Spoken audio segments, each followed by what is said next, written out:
really love the book of Kings.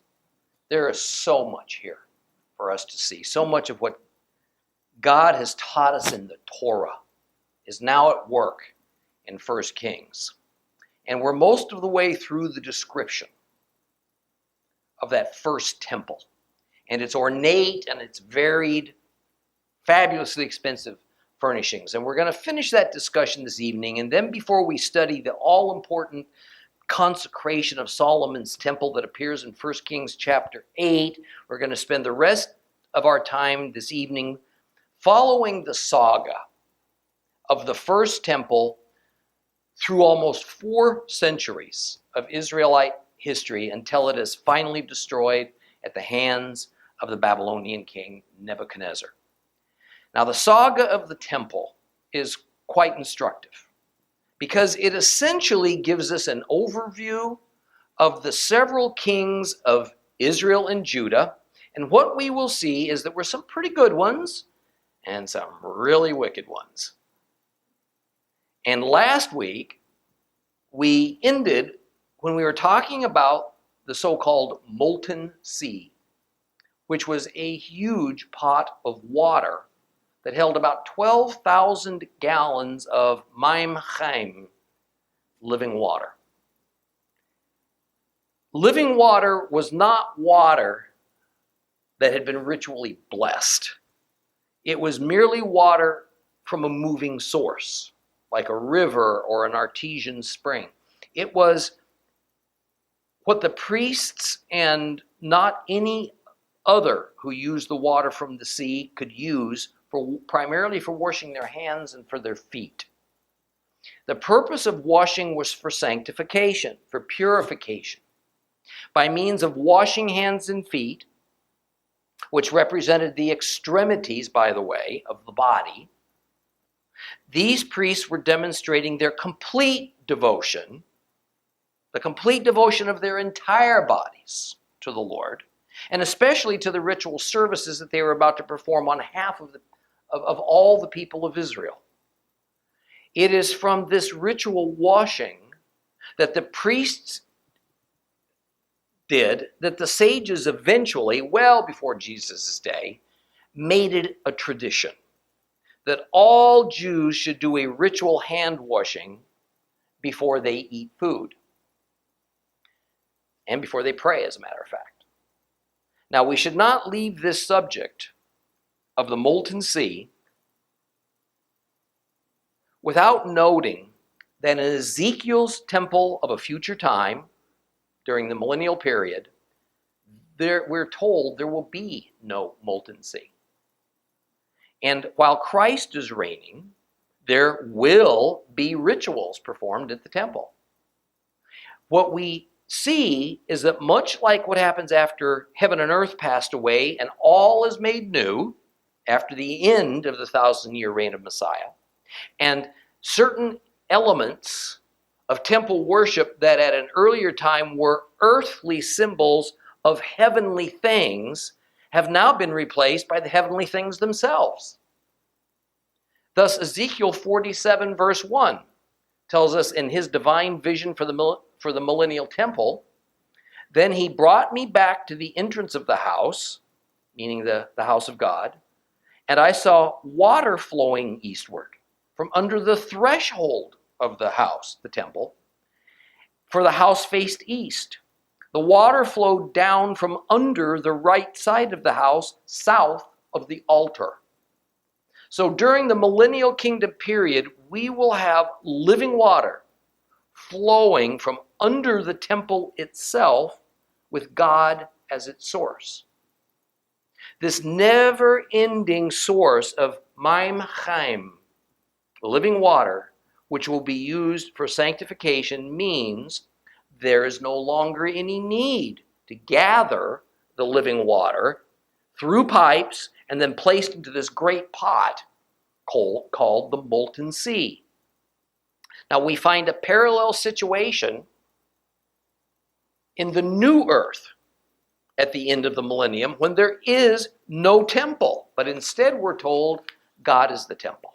Revelation 21:1. Then I saw a new heaven and a new earth, for the old heaven and the old earth had passed away, and the sea was no longer there. That's one we've heard many, many times. And the sea was no longer there. And by the way, the idea that the sea is no longer there, although the usual interpretation of this, the term the sea is referring to like our oceans, I think it's probably not referring to the oceans at all, but rather the molten sea. That great pot of water that was one time central to priestly ritual. What we need to notice is that just as the entry into the millennial kingdom began a series of changes to move us closer and closer to that full spiritual reality of God's principles, and then further and further away from the physical objects of ritual that were merely shadows and patterns of God's divine principles. So then, after the millennium, in the new earth, we've come full circle. Not only is there no longer a sea, which I'm quite sure means the molten sea, there isn't even a physical temple. Revelation 21 through 27 says this: the 12 city gates were 12 pearls, with each gate made of a single pearl. The city's main streets were pure gold, transparent as glass. I saw no temple in the city, for Adonai, God of heaven's armies, is its temple, as is the Lamb. The city has no need for the sun or the moon to shine on it, because God's Shekinah, God's glory, gives it light, and its lamp is the Lamb. The nations will walk by its light. The kings on the earth will bring their splendor into it.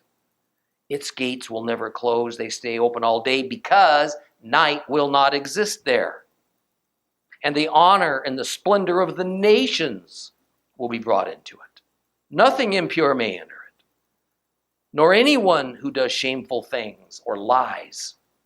The only ones who may enter are those whose names are written in the Lamb's book of life. Thus, not only is there no physical temple needed, because God, who is spirit, is the temple, there's no sun or moon. Because we don't need physical light waves any longer. We don't need physical light, because our physical eyes that require physical light waves to operate have been exchanged for bodies and eyes that now completely are perfected. They're spiritual in substance and nature. So instead of the light emitted from the sun and the moon, we're going to bask in the Lord's spiritual illumination for all eternity. This sounds pretty good, doesn't it? Thus, we see the progressive revelation of the temple that originally began in heaven as a spiritual ideal. In time, it became a physical object built by the hands of men, beginning with Moses in the wilderness tabernacle. Finally, at the time of the new earth, it completes a full circle as it returns to being of spiritual substance, in which God himself is that temple. And this is why, as believers, we need to study the temple from beginning to end in all of its various stages, because its journey reveals a divine pattern. Let's get to the next objects used in temple service by reading the remainder now of 1 Kings chapter 7. 1 Kings chapter 7, we're going to start at verse 27, which is on page 376 if you have a complete Jewish Bible. So we're going to start at 1 Kings 7, verse 27.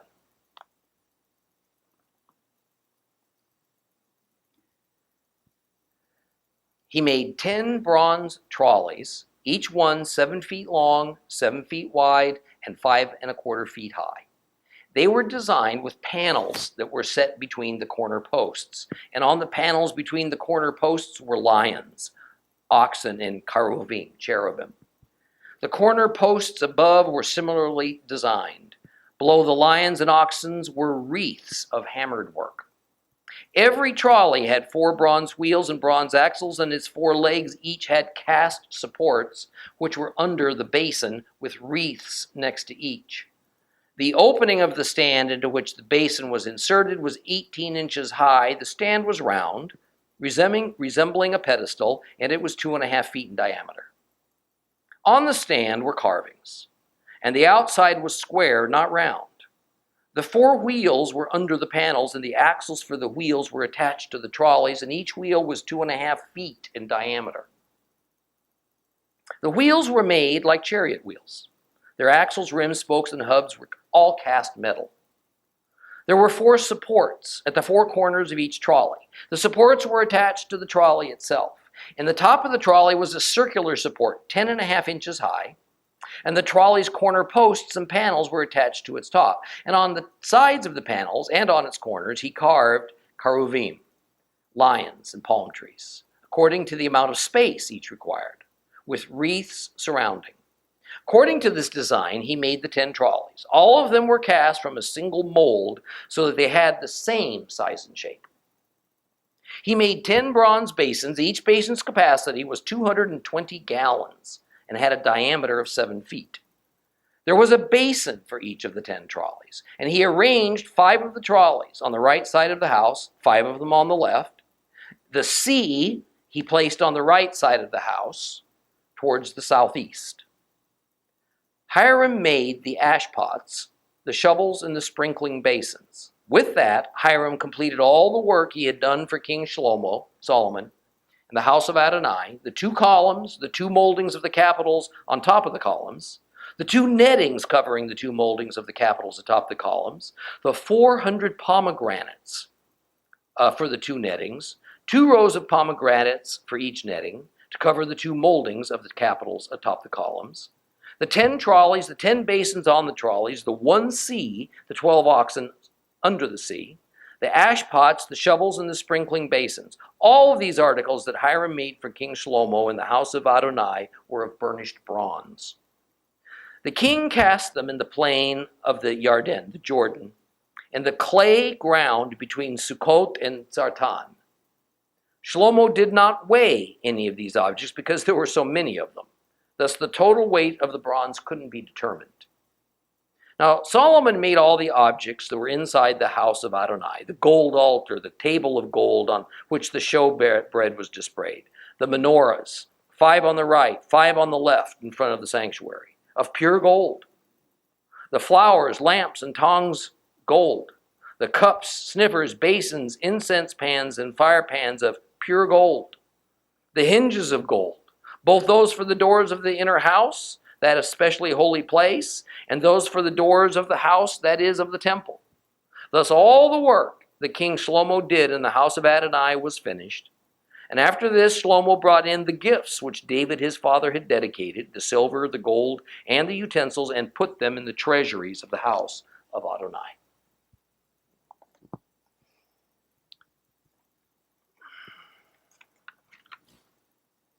Ten laver stands made of bronze were built by Hiram, that skilled craftsman, so that several substantial sized pots of living water were mobile, so they could be moved around that inner courtyard of the temple.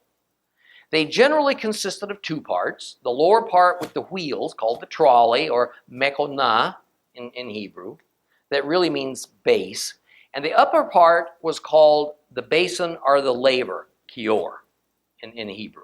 But in Western thinking, a base with wheels we call a trolley. And so that's the way it usually appears in English Bibles, just like it does in the complete Jewish Bible. Now these trolleys and the big pots sitting on them were very ornate. Once again, they were decorated with cherubim. Lions and oxen were included in the design along with palm trees. And these trolleys were large. However, there is disagreement over whether the quoted measurement of 4 cubits, around 7 feet, in the scripture passage is referring to the diameter of the water basin or its height. The complete Jewish Bible, makes it the diameter, which is possible since it is the same as the width and the length of the trolley, meaning it would be very stable when it was moved around. However, most Jewish sources say that the 4 cubits was the height of the basin, not its diameter.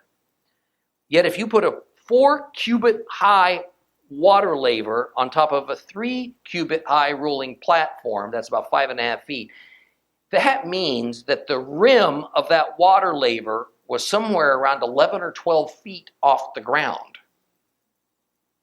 No priest could ever reach that without a ladder. So my opinion is that the water basin was rather large in diameter, 7 feet, but also kind of shallow, not terribly tall. That would allow for the priest to reach up and dip into it. Maybe they needed some kind of a short footstool, something like that. Now, these rolling lavers of living water were moved all around the courtyard so that the meat from the slaughtered animals could be ritually washed with water. Note that these pots of water were not used for ritual washing of priests' hands or feet, like the water was from the molten sea. There were so many people coming with their sacrifices at any given moment that they had to spread out. They had to make the use of the entire temple courtyard area. That was the reason for the 10 rolling lavers, so they could be repositioned as they were needed. Now, we're told that these held around 220 gallons of water, probably a little bit more than that, actually. And when they weren't in use, they were located neatly, set in 2 rows of 5 in front of the temple entrance. 5 lavers on one side of the entry door, 5 on the other. Some of these objects were made in the Jordan River Valley, between an area called Zartan and Sukkot. Other objects were made, no doubt, in the Timnah region, inland of the Dead Sea. As a matter of fact, if you're going on the tour, you'll visit this area. Now, which was made exactly where is difficult to know, but it's hard to imagine these dense metal objects were made on the eastern side of the Jordan River, because then they'd have to somehow be transported across. Now, beginning with verse 49, the subject changes. From these large objects that were cast in bronze by Hiram to the more important, sacred, and decorative objects that were made with gold, some of them with silver. The verse begins by saying that King Shlomo made these golden objects. That doesn't mean he made them personally. It just means that he oversaw the project, that it was his administration that provided them. The purpose was to explain that these objects weren't added later by other kings of Israel. Bottom line was, the idea was to give Solomon all the credit. Among the objects of gold that were made was the menorah, or better, the menorot, plural, because Shlomo, we're told, had 10 of them made instead of the original 1 menorah. Verse 48 speaks of 2 other temple furnishings made of gold: the incense altar and the table where the loaves of showbread were stacked. In addition, there were various tongs and plates and bowls and pitchers, all that kind of stuff. And the chapter ends with Solomon giving the large amounts of expensive objects that his father David had collected for either use in the temple or for financing its construction. However, for some reason, Solomon decided not to use them for temple service and instead just stored them in the temple treasury, put them in the vault. The Hebrew scholar Abarbanel suggests that the reason for this decision was pretty straightforward. It was due to the prophetic message that had been given to King David through Nathan the prophet. And the message was that David was not to be engaged in building the temple. That David went ahead and drew up plans, and he started collecting timber from Lebanon and having implements for the temple design and manufactured, and all of that was not a legitimate thing for him to have done. It may have followed the letter of God's oracle to David not to build the temple, but it did follow the spirit of it. David wasn't to have anything to do with the temple. That was reserved for God and for Shlomo. David, being that headstrong person that he was, thought he had a loophole. He'd just go ahead and make all the preparations and all the plans for the temple. He just wouldn't actually construct it. He'd just control it from the grave. Now, doesn't that sound an awful lot like us sometimes? It's clear from the words of the Holy Scriptures or from godly wisdom given to us by someone that there is something we must not do. But immediately we start searching for a loophole.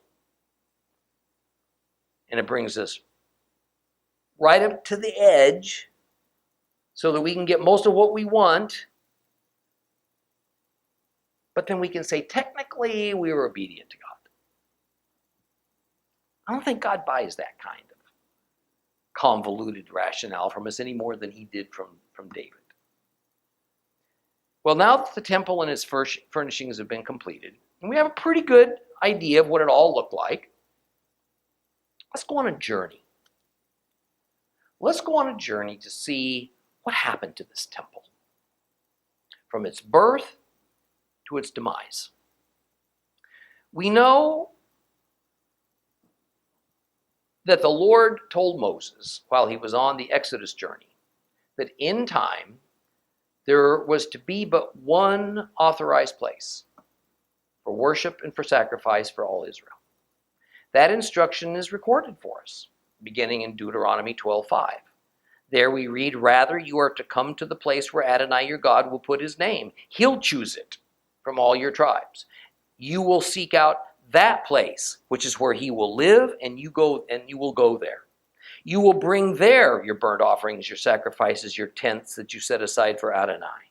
The offerings that you give, the offerings you have vowed, your voluntary offerings, and the firstborn of your cattle and your sheep. There you will eat in the presence of Adonai your God. And you will rejoice over everything you set out to do, you and your households, in which Adonai your God has blessed you. You will not do things the way we do them here today, where everyone does whatever in his own opinion seems right, because you haven't yet arrived at the rest and at the inheritance which Adonai your God is giving to you." However, Israel was anything but quick to obey. They responded by building high places, bamot, as personal and private family worship centers. The various tribal coalitions didn't all recognize the traditional site where the remnants of the wilderness tabernacle was erected as that single authorized place of worship. The evidence is that there was a temple in operation in Jerusalem almost continuously from the time Solomon built and completed it around 960 BC until 586 BC, when the Babylonians razed it.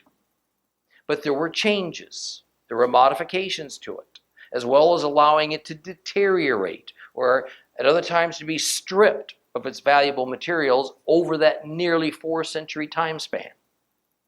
Shortly after Shlomo died, the kingdom of Israel fell into a civil war and it divided. The United Kingdom of all 12 tribes that developed and thrived under David and Solomon split along long-held traditional tribal lines that can be identified and followed since the days of the Exodus. There had been separate northern and southern tribal coalitions since the days of Joshua, and that is more or less the same way the nation divided itself after Solomon. Thus, following Solomon, there were now 2 kings over 2 kingdoms: Rehoboam, king of Judah; Jeroboam, king of Israel. Now, I want to take one moment to explain something. I've addressed it before, but it's so very important to our understanding of the remainder of the Bible, and even of the prophetic happenings that are current and future to our modern time.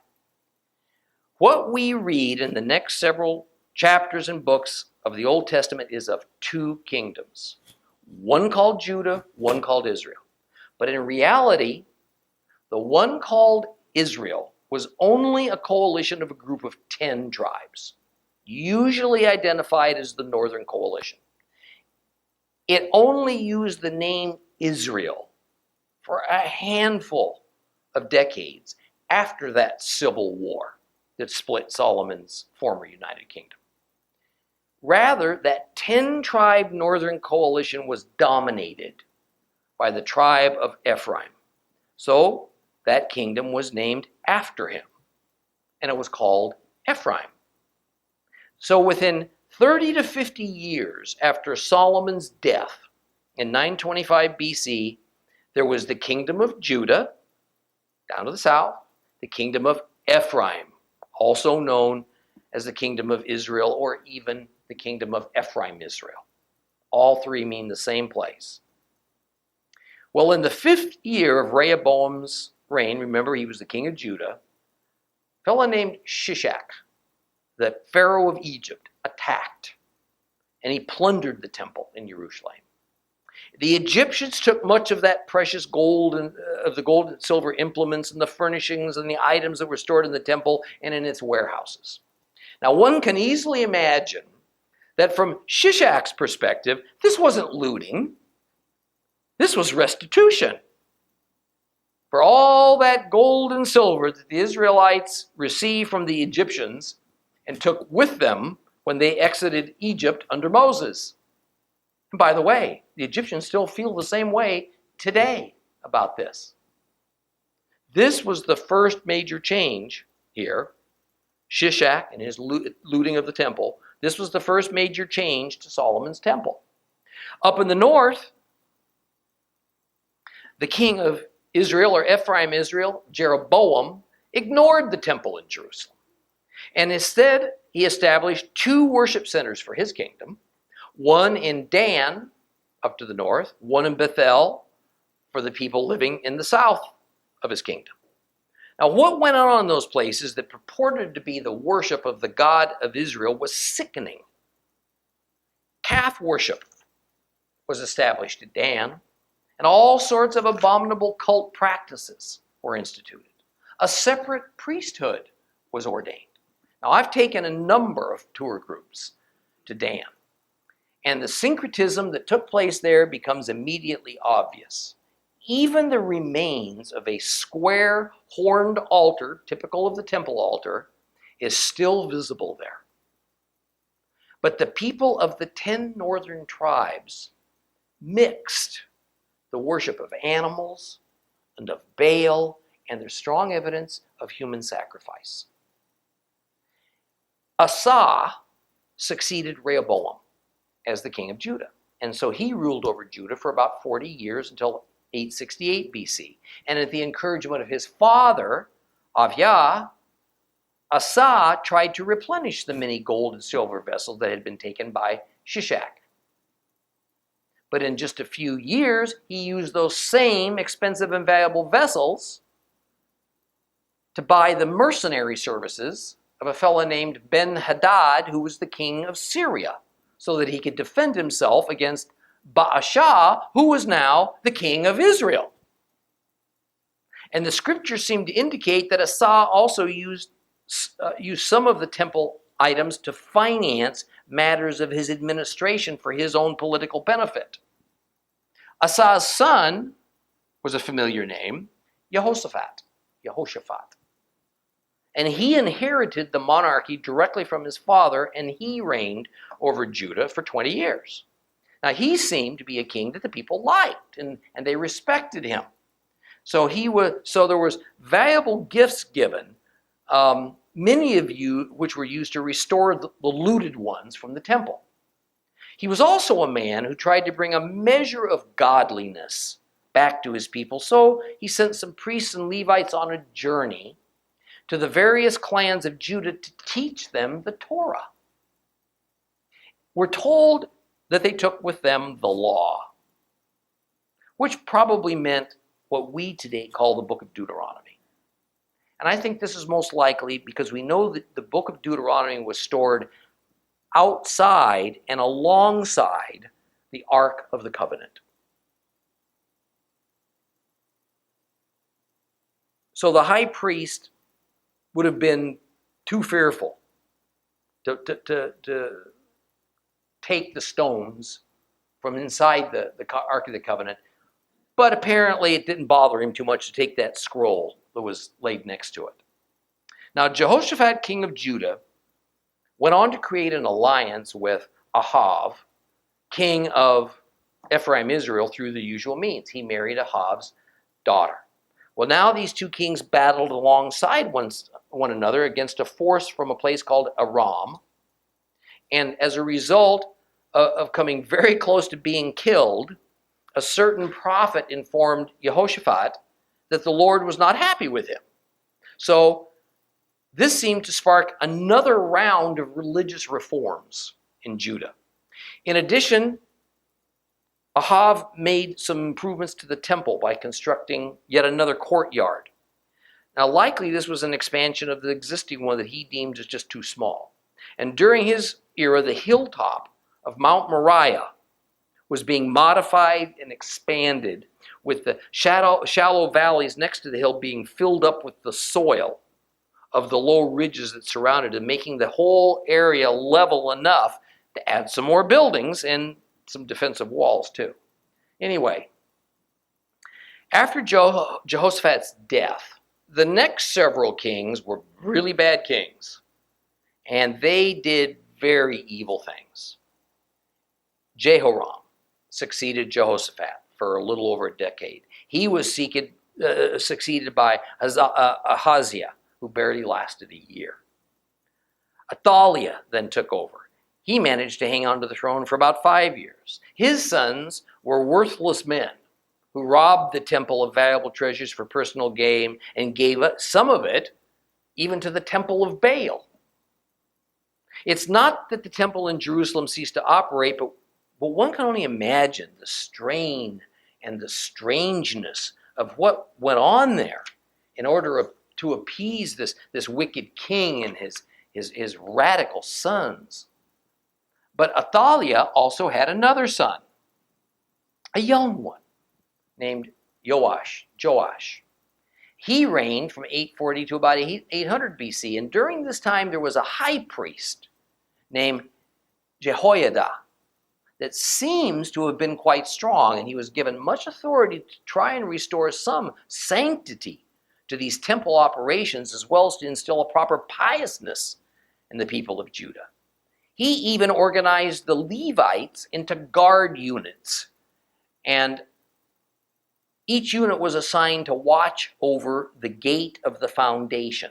Now, apparently this was a new gate into the temple area that was essentially built as a means to restore the temple building, or maybe even keep it from collapse. After all, by now the original temple was 150 years old and had seen a lot of calamity, and it had been looted on many occasions. King Joash was truly a reformer, but it appears that the elderly high priest Jehoiada was his mentor and his guide. For several years, Joash collected funds from his fellow countrymen to restore the temple, and it seems that the northern kingdom of Ephraim probably even contributed to it as well. 2 Chronicles chapter 24 records this restoration project, and the words are that the project was completed. So apparently, the temple was fully restored. How close to the original is anybody's guess, but I can easily imagine that by now what the original is built by King Shlomo exactly looked like wasn't even known anymore. Unfortunately, the death of the high priest led to Joash backsliding and losing his direction. And once again, the temple fell into disrepair. Amaziah took over after Joash. But during his reign, the temple was looted again. However, this time it wasn't a foreign enemy doing the looting, but rather the new king of Ephraim, Israel. By the way, this king's name was also Joash, but this was a different Joash. And he did it in retribution against Amaziah. Well, after him came his son Uzziah, and he takes us to the mid-700s BC. Now, for a while, Uzziah had a listening ear. to the wise and godly counsel of Zechariah, and so Judah regained some stature and influence in the region. Uzziah's successes seemed to go to his head because for whatever reason he decided he wanted to be the one to burn incense on the altar of incense inside the Hekal, the holy place inside of the temple. That was a definite no-no. This ritual, even entry into the holy place, was restricted by the Torah law to the priests. And as a result, Uzziah was cursed with sarat. Most Bibles call this leprosy, but that's just not so. Sarat could mean any number of skin diseases, but the point was, this was a skin disease that was caused as a direct act of Jehovah to supernaturally, essentially take the inner condition of a person as God sees them and have them wear it on their exterior, on their skin, exposed for everybody to see. And it was during the same era that the prophets Amos and Isaiah lived. And they both warned of a coming earthquake. It happened in the last year of Uzziah's reign, and the quake severely damaged not just the building of the temple, but seems to have actually disturbed the foundation. And by the way, Zechariah is the one who said that far into the future, there would be another earthquake so violent that the Mount of Olives would literally split and separate into two hills. This event is, of course, what the church generally says marks the return of the Lord. When his foot touches down on the Mount of Olives, and that sets off a devastating earthquake that even produces a new river that runs all the way from Jerusalem to the Dead Sea. And interestingly, by the way, such a thing is entirely geographically possible because the Dead Sea is nearly 4,000 feet lower in elevation than Jerusalem. And after Uzziah's time, it was Yotam's turn to rule Judah.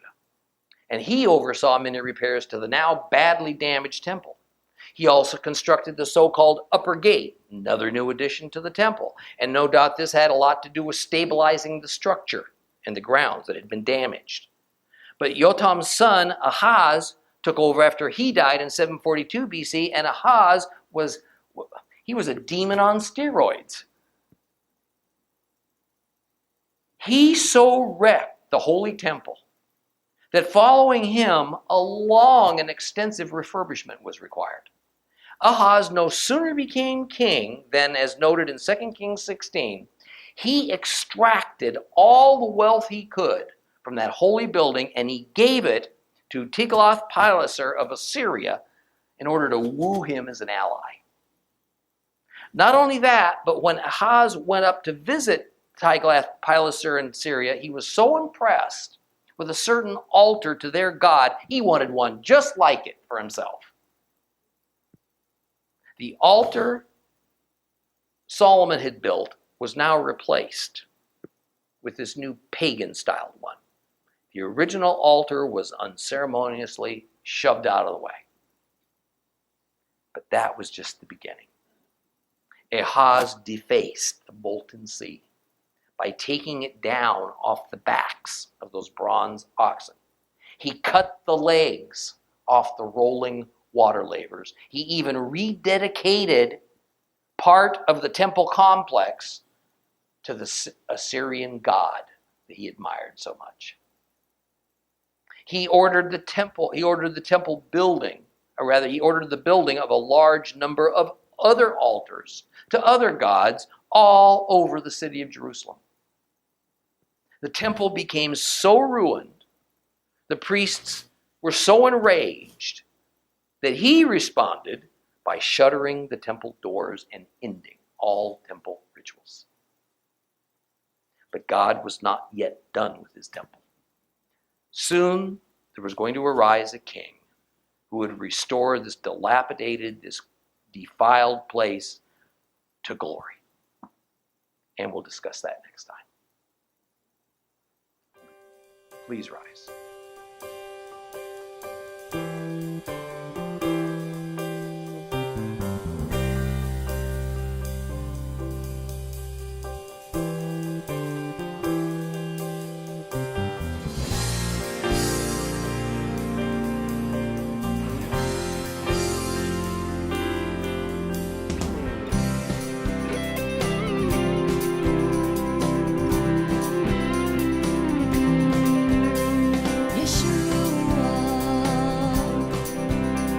Yeshua, Yeshua.